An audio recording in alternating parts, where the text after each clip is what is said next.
Welcome to Jugnu fashion. আবারও চলে এলাম তোমাদের মাঝে আরও একটি নতুন ভিডিও নিয়ে। আজকের ভিডিওটিতে থাকবে কিভাবে তোমরা হিজাব কাটিং ও সেলাই করবে। আজকের ভিডিওটা হচ্ছে বাংলাদেশের এক দর্শক শ্রোতা বন্ধুর অনুরোধে হচ্ছে। তো চলো প্রথমে দেখো কাপড়টিকে আমরা ওরেপ বা কোনাকুনিভাবে ভাঁজ করে নিলাম।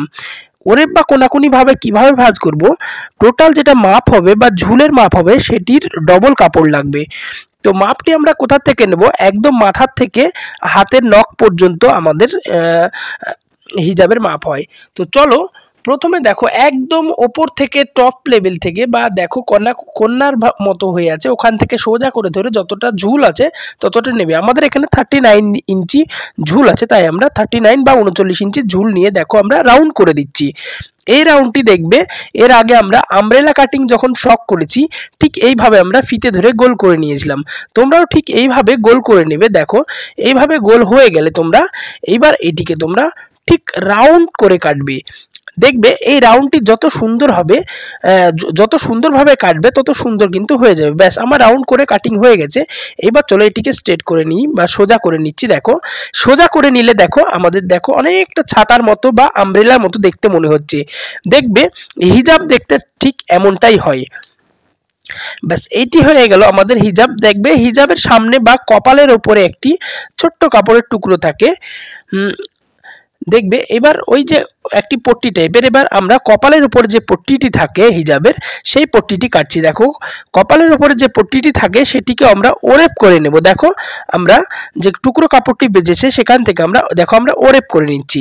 ওরেপ কাপড়টি লম্বা হবে 8 থেকে 8.5 ইঞ্চি এবং চওড়াটি হবে 4 ইঞ্চি। তো দেখো আমরা 8 থেকে 8.5 ইঞ্চি মতো লম্বা এবং 4 ইঞ্চি মতো চওড়া করে আমরা কাপড়টিকে কেটে আলাদা করে নিচ্ছি।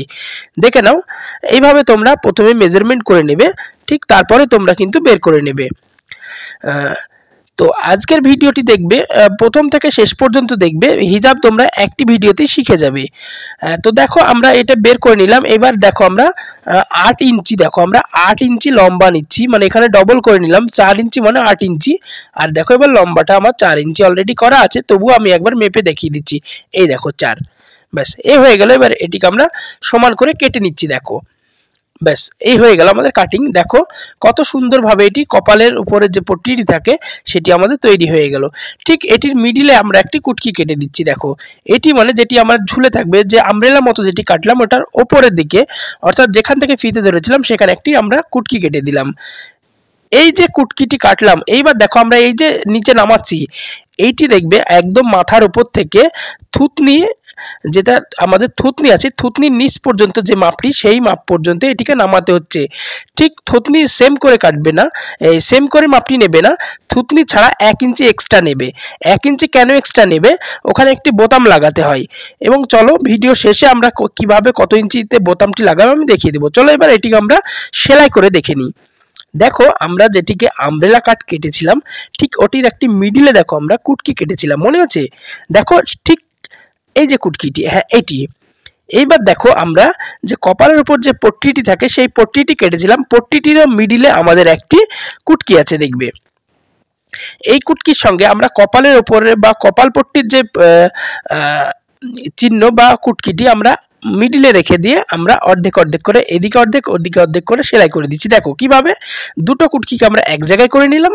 এবার ঠিক আমরা মিডিল থেকে বা কুটকির মধ্যেখানে থেকে আমরা সেলাইটি স্টার্ট করছি।